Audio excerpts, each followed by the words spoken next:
Howdy guys, we are currently broadcasting from Pennsylvania, but if you look across the river, you're actually looking at New Jersey. We're at a regional town, New Hope on this side of the river and Lambertville on the other side of the river. We've got some business over in Manhattan later this week, but we've got a friend who lives up here that we're coming to spend a couple days with, who's going to show us around the area, but we thought we'd quickly say hello and give you a bit of a tour around the area that we're currently in. It's really cute, it's really quaint. It's funny how small country towns around here still have a lot of modern amenities. Yeah, there's definitely a few things here that we wouldn't be expecting to see in a small country town. It's also really, really pretty. We're excited to show you. So we're in a place called More Than Q, and it seems wherever we go, we always end up at a barbecue joint, because apparently we don't get enough barbecue in Texas. We have to have barbecue wherever we go.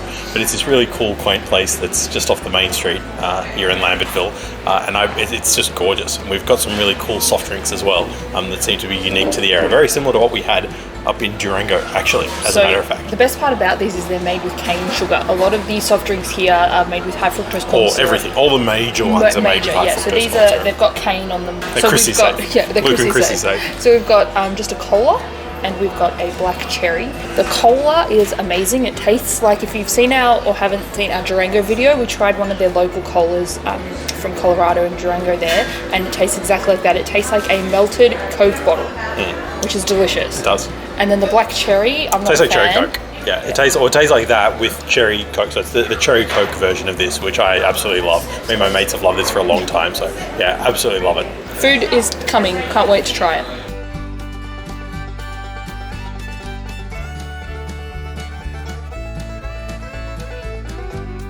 So the main river that runs through this area is actually the Delaware River. So it's a pretty famous river in American history, the one that George Washington crossed during the Revolutionary War, but it also served a practical purpose, and that was for a facilitator of trade, which was big obviously in revolutionary times, but it was very hard to navigate, so they actually built a series of canals that ran the length of the river, and we're standing just outside the lock tender's house for a towpath canal.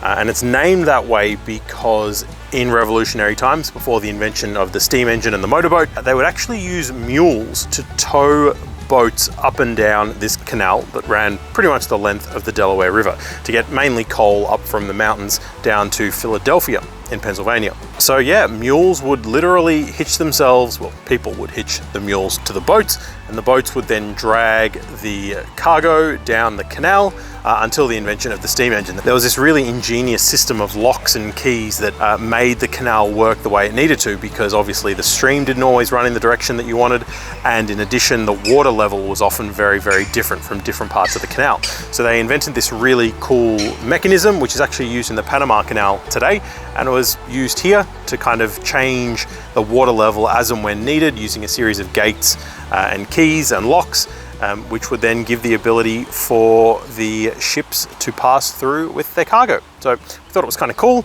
We thought we'd point it out to you.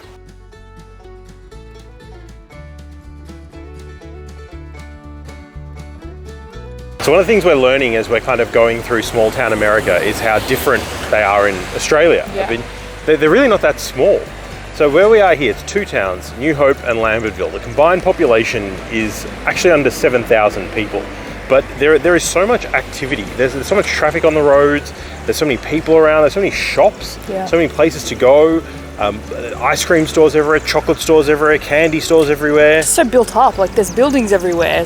We're used to having like one general store and pretty much nothing else around it. But this is in a small country town. In a small country town, but this is completely just houses and shops, and it's completely built up. It just doesn't have high rises. No, that's right. Yeah. It's still got the kind of density of that you would expect from a larger suburb or like inner city area. But in addition, it's also really close. So this is pretty much the halfway point of New York City and Philadelphia. So if you theoretically lived here, it's a little bit over an hour to commute to either Manhattan or Philadelphia, and you've obviously got New Jersey in between here and Manhattan as well, Jersey City. So conceivably, that's kind of a bad commute in a city. Like if you've got rush hour or really bad traffic on a freeway in a city, you could easily be commuting 1 hour each way. So you could theoretically live here, commute an hour to Manhattan, and just come back here to this idyllic, quaint country town. It's a really bizarre experience and something we just don't have in Australia. I think we're kind of realizing how isolated not just Australia as a Yeah. country is, but how each place in Australia is. Because this is just not a thing. It's not realistic to live in this kind of a place, but have the amenities and people and convenience of what is effectively a larger city. So it's been really cool to learn and really cool to see.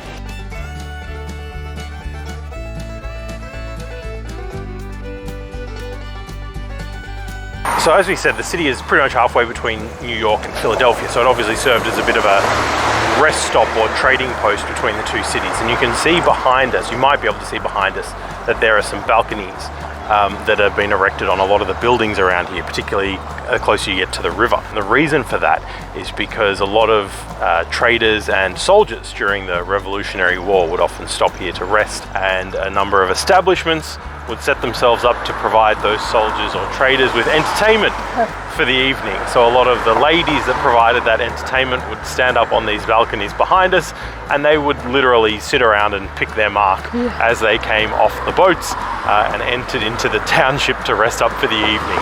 So there are quite a few examples of that architecture around here, as I said, particularly as you get close to the river. The next time you see a balcony and it's near a waterway, just keep that in mind. Wonder what it was really for. Well, we're just leaving New Hope Lambertville on our way to Manhattan. We were taken to a sculpture museum. So apparently the grandson of Johnson & Johnson, one of the Johnsons, I guess, of Johnson & Johnson, had more money than he knew what to do with, had a lot of free time on his hands, liked wine, women and song, or so they say, and he decided he wanted to become an artist. So he's made a sculpture museum where he takes famous paintings by Renaissance paintings generally, by Manet and Monet, all those people, and he gives you a sneak peek of being inside the painting. So he's basically made sculptures of that famous scenes that you can see and be a part of, which is actually pretty cool. Really cool. I'm generally not one for art. No, it was kind of cool. I got over it after a little bit, but yeah, it was actually pretty cool. And then this morning, just before we're leaving, Janice, our friend, took us to a miniature railroad museum. Apparently the largest museum of miniature trains in the world. And it was amazing. It was huge, It was seriously amazing. Yeah, it was really amazing, the scale and size of this miniature railway. It was just incredible. It just kept going on and on and on. So it took the guy about 5 years. Again, it's some guy, he made a lot of money in Atari Video game games. Programming. And he had, as well, more money than he knew what to do with. And he wanted to do something creative, I suppose. So yeah, he set up this miniature train museum. And it took 5 years, apparently. 5 years working 18-hour days to put together this entire museum of miniature railway tracks. And there were working trains on there and little tableaus and setups and people going around doing things in villages. And it was mind-blowing. Yeah, it was huge. amazing. Apparently the biggest in the world. There's one in Hamburg that's apparently going to overtake it soon. But yeah, for what it was great. It was really good. So don't know how likely any of you are to be in the area of New Hope Lambertville anytime soon, but if you are, we highly recommend both the Sculpture Garden and the Miniature Train Museum. So get around it. Otherwise, that'll be it for this video. Thank you so much, guys, for tuning in. We hope you enjoyed it. It's just a short video that we thought we'd put together while we were here. But make sure you like and subscribe so you can get more of this content. See you next time.